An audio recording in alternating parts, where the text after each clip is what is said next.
What's up, everybody? Welcome to Lateral Move. No PC culture, all comedy, everything. I'm RJ Bam, comic, producer, director, talent. Let's start the show, man.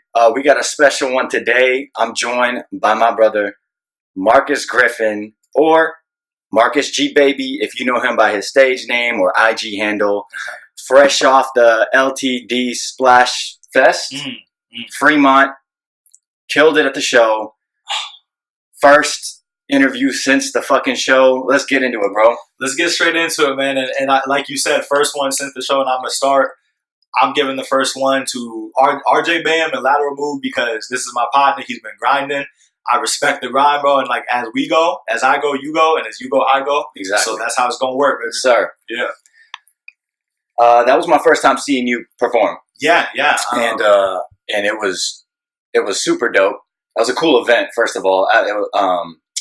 Martial Law Band hosted that event, right? Yeah. And they did a fucking awesome job. That was dope. They did well. It was a little too cold for the dunk tank. I saw them post up about the dunk tank, and then when I got there, Marshall was already shirtless. He must have already been in the dunk tank. Yeah. I think he was in there a couple times. He was having a good ass time. That's all I know. Even my girl, she was like, "Yo, Marshall has fun up there, huh?" And I was like, "Yeah," because he was even like in the backgrounds of songs, he's out there dancing and shit. Oh yeah. And that's the main one of the main reasons I asked him to DJ my sets. Yeah. Is we've been best friends for so long, so like our chemistry. But he just knows, bro. He just knows what he's doing. And ultimate hype man. Oh yeah, when he runs the table and to have him ad-libbing and run the table and spinning and controlling the track set and stuff, it's got to be him for me. I told him, man, I was like, if it ain't you doing it, I don't know if I want to do the set. Right. Yeah, no, he killed it and you killed it. Thank you, bro. That was my first time seeing you perform. It was my first time seeing those guys in a while. Yeah. Because I haven't seen Gavin in, I want to say like at least maybe a year and a half to 2 years. Yeah. And I haven't seen JR since your birthday party that one time. Wow. And that was the first time I'd seen him in like a year. So it's like I hadn't seen him in a while. His kid's already like 2. Yeah. His kid is 2, and everybody was super excited to see you, Georgia, and Marcus, and Pooja, and Dahe, and like everybody was just super happy to see y'all too. Yeah. And I will say, every show is different, and every show has its different highlights. I am ecstatic that this was the first show that all of y'all saw. Like, I'm happy that it went the way that it did, and for that to be y'all's first experience. It was. I'm happy about that night was lit, bro. That was a lot of fun. You guys had like the ciphers going on in the side. Yeah. They had like the bands playing up on the main stage. Yeah.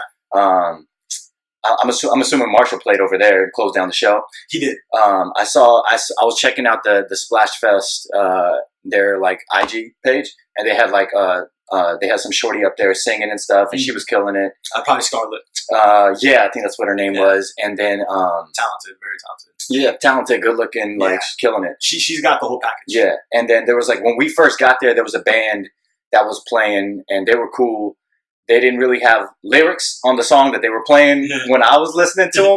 It was like a 6-minute long song, and like the whole song they were saying like yeah, but they were saying like melodically saying yeah, right. But they just kept saying yeah the whole time. I was like, yo, y'all need to add a little bit more lyrics to this song, but shit is fire. The melody is fire. Like I want to like it a lot. I'm trying to really like it. Yeah, man. It was Splash Fest is I guess like if I had to define it, it was the culmination of art. And you yourself are an artist, bro. You. Everything art, bro. Aside from the podcast, a lot of people don't know that you used to rap and do music and produce, and like so you know the whole editing and producing. So you could, as an artist, you're an artist, can appreciate art. It was the culmination of just art. Yeah. It was people that did different things. You like Ma'am said, you have lyricists, you have bands, you have some people who you painted and did that, and there was like different kiosks and so pretty much the way that it was set up is I want to say the south side of the venue. Correct me if I'm wrong. I want to say the south side was rapping. Like it was all the rappers performed the side of the venue. Yep. And then bands and anything else main stage. Yeah. And that was the setup. So like RJ said, in between sets they would have ciphers and so I want to say like there was an artist that went before me, and then there was a cipher, and then before that there was Whoop De Woo, and then like after then it was me, and then there was like cipher, and so they kind of did that the whole night for the transitions, and so a lot of people got to like come and show what they could do as well. Overall, man, I'm just like so happy I got to be a part of it, and like a lot of work goes into these things. Between a lot of stuff behind the scenes stuff I didn't know until I got into this industry. preparation, promotion, politicking, the whole nine. And I'm kind of like, yo, I just want to make music and perform. Right. And so this has been 2 months in the making into one night. And so like when you put that much work in and then to see how it went, I'm just kind of like this, like, yeah, that's how I am. No, like I'm like, dude, I'm like relieved and just like thankful. And the fact that all of like you and like everybody else included is like, oh, when's the next one? And it was so like, when I'm like, man, cool. That's a dope feeling. Yeah, that's super dope. And then like the next step for you, and we can talk about it off air too, a little bit more into it. But like the next step for you is will be like get a camera guy, and have him like record your sets, and then post it up on the page and stuff like that. Yeah, that's really good advice. I should, and you're right. Marshall told me the same thing. That's the next step. Is to get more serious about the visual quality. Because YouTube is everything. YouTube is the platform for everything, comedy, music, whatever. And that's also a platform that it's like your own TV show, and your own network, whatever. You don't need labels, and you don't need these big guys. Like if you can do it yourself, you know what I'm saying? So it's like, or if that is what you're looking at, it's like that's a way to promote yourself for free. And so it's like that would be the next step, I would say. But dude, the show was super dope, and the ciphers were cool. I didn't know they were gonna do ciphers like in between sets and stuff. Yeah. And there was like this one Jewish kid out there with a backpack, the 2004 Kanye West backpack, just like kind of huddled in the corner. And all of a sudden, like they were just like, "Yo, anybody want to do a cipher? Come up!" And a couple people did their thing, and I saw him start walking to the mic.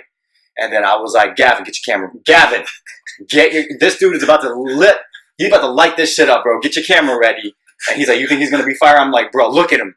This is the only white dude in here dressed like that. He's about to kill this shit. Yeah. He did good, bro. I heard you heard it. I heard about it. And so I did. I heard the dude artist who went before me at Balakai. Yeah. And I heard him just like, because I was preparing or I was like getting ready. And he was doing a cipher or he was doing a set? This was before the cipher, I believe. Okay. And I just heard like the ground shaking. Dude. Because he was just like lighting like, and I heard him just going in. And apparently like I heard he had a great set. And so I did hear that. And then I a little bit of the ciphers after. And a bunch of people told me that the guy you're talking about, like it was someone, everyone kind of said it was someone who didn't look like they were going to kill it, who killed it. Yeah. And I'm assuming that's who you're talking that's about. probably him. He had a backpack and everything. Yeah. He looked like he just got done coming from class.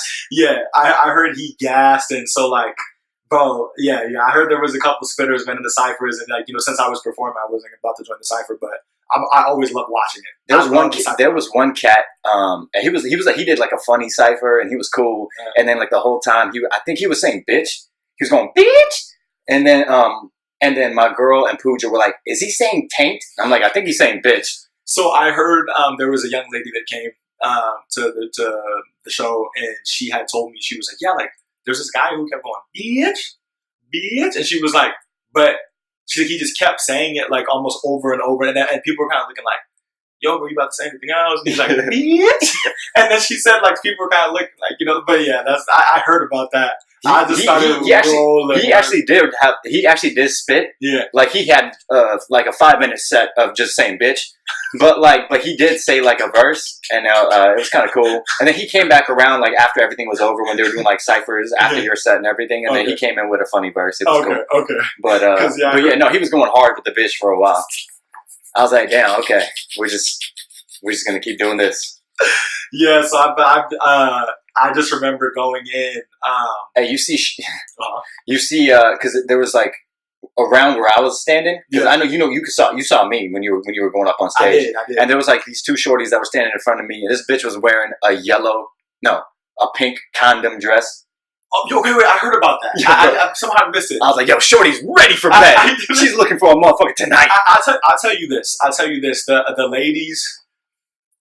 The ladies did not come to play that night. Like with the attire, with the attitude, with the approach. Dude, they came to light shit up, scream, dance. They wasn't giving a fuck. Like all the chicks that came to see my set.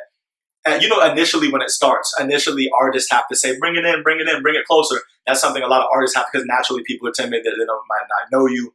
And so the natural, inclination is to stand back and like kind of slow. And bro, before I could even like be like, yo, move it forward, bro, about like 5, 6, 7 chicks started like, doing the long way. Right. And they pushed it forward all the way up, and everyone just followed behind them. Yeah, They're dancing and yelling and snapping themselves and taking. And I'm like, as soon as that song, I was like, this is gonna be a good set. Oh yeah, fucking JR just elbowed his way straight to the front. He was chilling in the back during the set before yours and the ciphers, and as soon as you walked up, he just elbowed everybody out the way and went straight to the front. I was like, damn, JR. The way that I open with that on purpose, and I've like talked to some of my people and gotten some counsel, and they feel like that's like a good one to open with to kind of just get people to know what I'm about out the gate.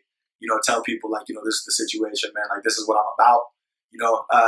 You might not be used to seeing the suit and tie. You might not be used to seeing these things, but let me explain what it's about. Yeah. And so my goal is to kind of take them through the story from beginning to the end of the set, where you might not necessarily understand the message and then by the end that you can be like, you know what, I can relate to a lot of that stuff. Yeah. And that's like my goal. I think you did a good setup with like the way your set went. Yeah. You had like, because The Long Way is the name of the EP. Yeah. And the song. Yeah. So that was cool. And then the second one was a new song. All Night. Yeah, that was my favorite song. And like the flow was super dope on that. That's the song that I put on my Snap or on my IG story. Yeah. And then flow was nice. That's the new song. Thank you. I'd actually we had texted after, and you had told me that's my favorite. Mm-hmm.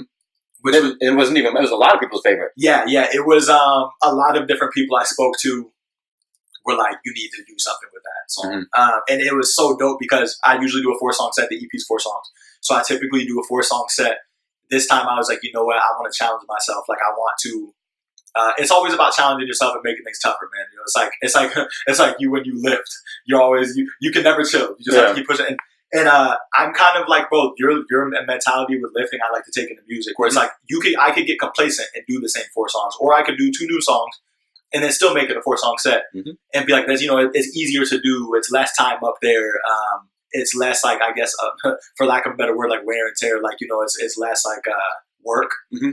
But I'm like, no, like, I want to push it, bro. Like, I want to do 6 and see if I can perform 6 to the standard of 4. Yeah. And so to add those 2 new songs, and for the most part, most people I spoke to said one of the 2 new songs was their favorite.